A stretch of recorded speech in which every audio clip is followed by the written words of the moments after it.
Hi kids, this is your artful teacher Ma'am Sheena with her cat, and this is Crafty Classroom 101.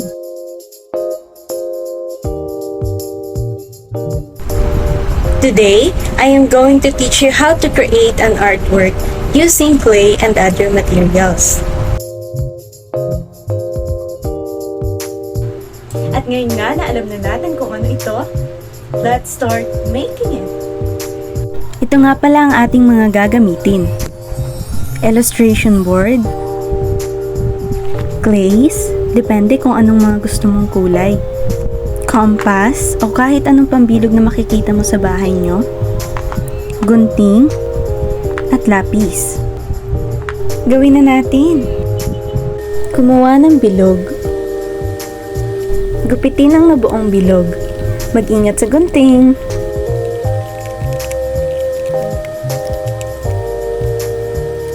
Matapos gupitin ay maaari mo na itong lagyan ng sketch. Matapos nga natin lagyan ng sketch ay pwede na natin itong kulayan gamit ang clay. Yung babang bahagi ng napili kong design ay puro siya damo. Kaya naman paghahaluin ko ang green and yellow green para makabuo ng magandang kulay.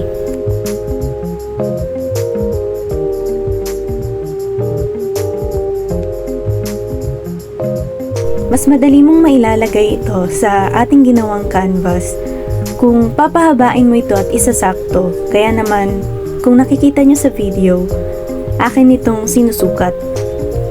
Ayan! Idikit na natin ito sa ating ginawang canvas at saka i-flatten. Ikakalat lang natin ang clay hanggang sa baba.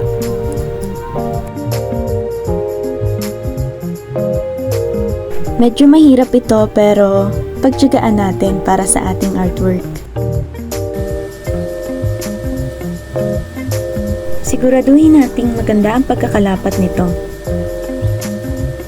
Ngayon naman ay maganda ng kulay blue at sky blue para sa ating sky. Kagaya ng una nating ginawa, paghahaluin natin yung dalawang kulay.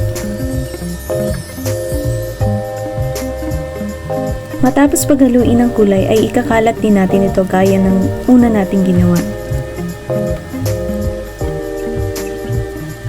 Para mas ma-emphasize pa natin yung damo, kailangan natin gumamit ng gunting. Kumuha ng yellow colored clay at palaparin ito. Gagawin natin itong bahay.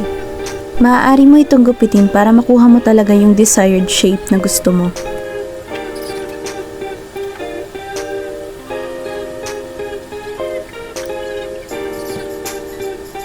Dito nga sa video ay 3 bahay yung gagawin ko.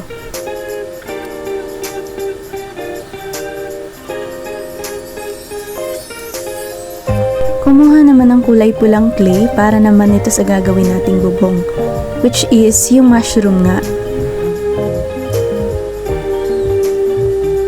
Maaari mo itong gupitin para mas ma-achieve natin yung desired na shape.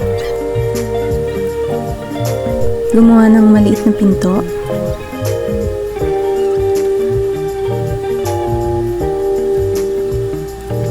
Ngayon naman ay gumawa tayo ng mga bintana.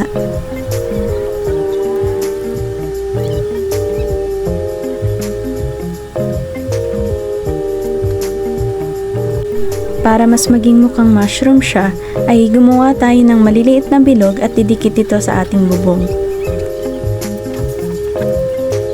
Gumawa rin nga pala ako dito ng parang bato na daan. Para mas magandang tingnan, naisip ko na magdagdag ng mga bulaklak.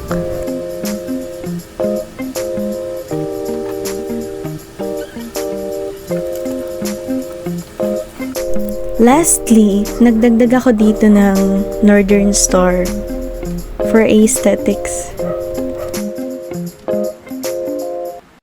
Let's take a closer look.